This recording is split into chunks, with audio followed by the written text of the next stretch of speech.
welcome back to Cooking with the Kid. Today, we're going to make one of my favorites.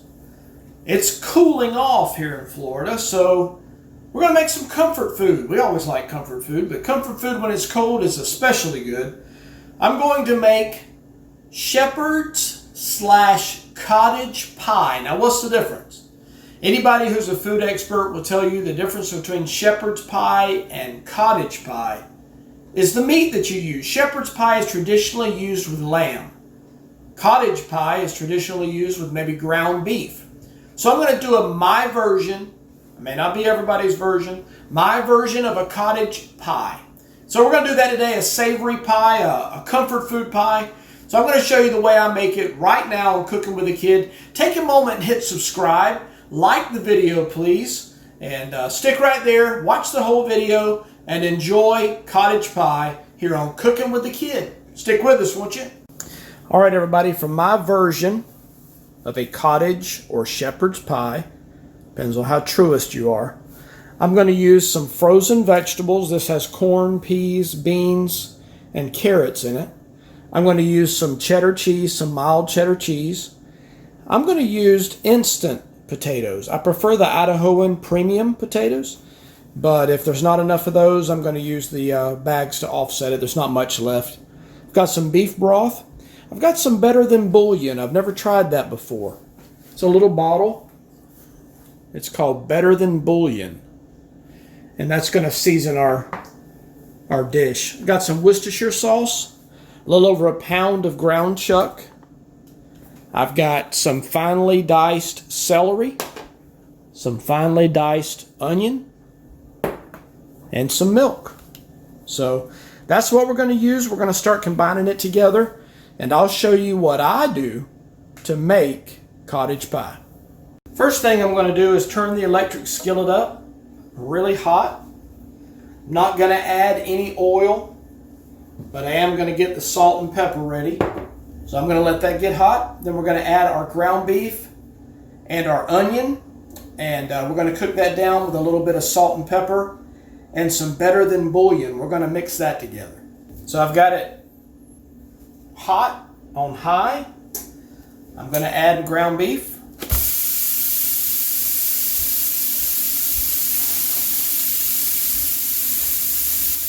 I'm going to take, my hands are clean.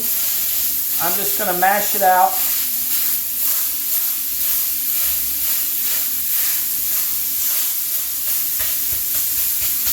Get some good color on that hamburger meat.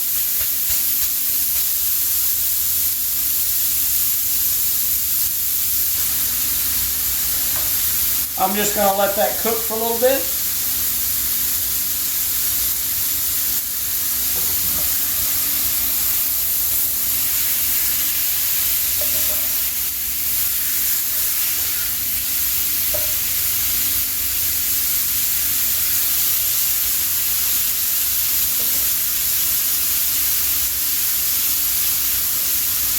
I cooked the ground beef. I'm going to add my onion in.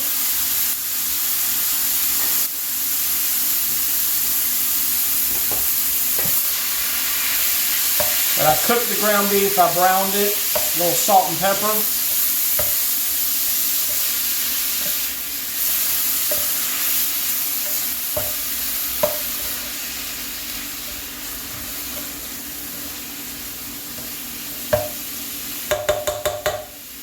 So I want it to have a lot of flavor, so I'm going to add some of this rich roasted beef, Better Than Bouillon. So we'll cook that in and see how that tastes.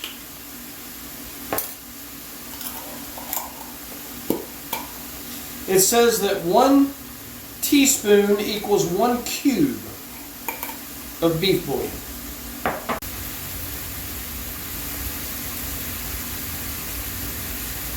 I've given the onions a little bit to cook down. I'm going to add my vegetables.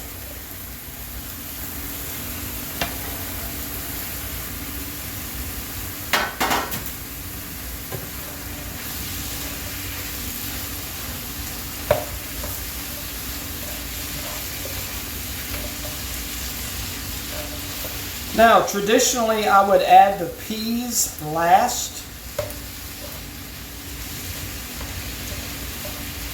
Frozen peas, I would add them last. These were frozen. I've let them thaw out for just a little bit.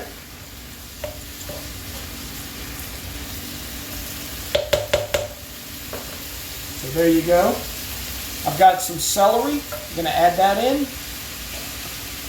A couple of stalks, 3 or 4 stalks of celery finely cut.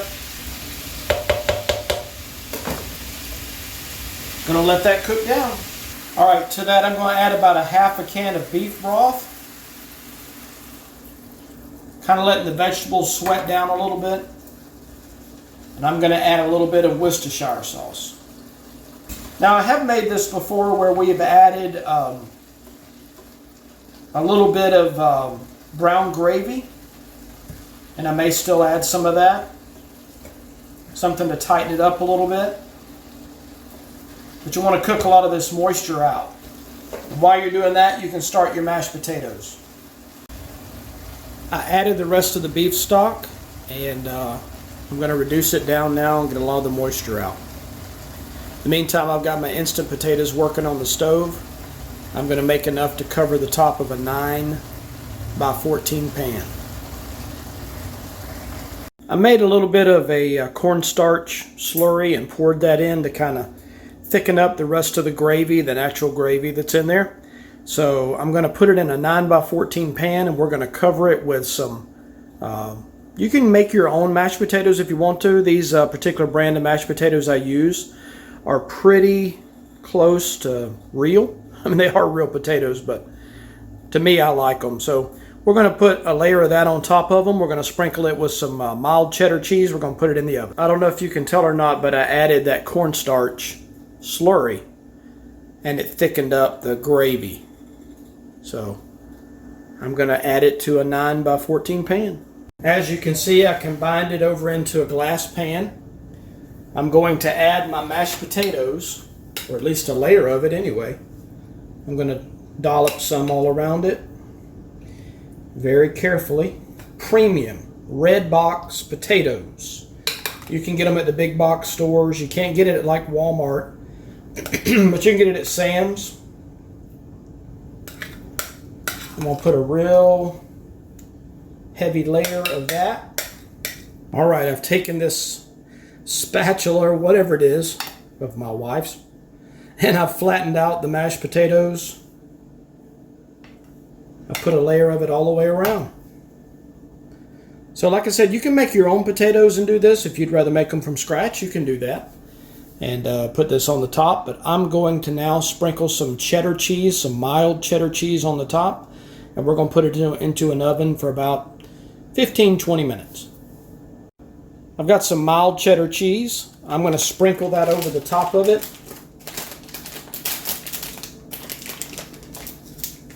And you're just putting it in the oven to really melt the cheese. You can put as little or you can put whatever kind of cheese you want to. This is a mild cheddar. I'm just going to put a little bit on top. You say, that's not a little bit. It's going to melt.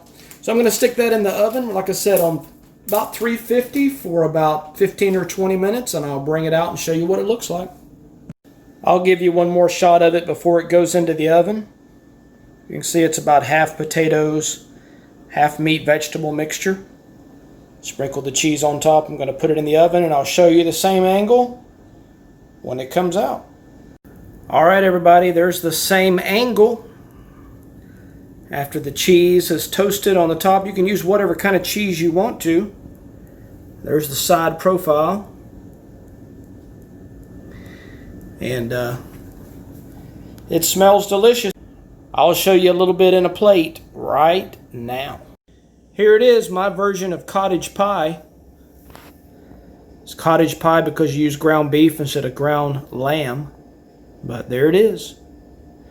Got the mashed potatoes on the top, cheese on top of the mashed potatoes, and the delicious meat and vegetable filling. So adapt it the way you want to, make it yours, and I'm sure it'll be delicious. All right, everybody, there it is. Thanks for watching Cooking with a Kid. Please subscribe, give us a thumbs up, leave a comment below. Thank all of you for your support, And we will see you all next time on Cooking with the Kid. Good night.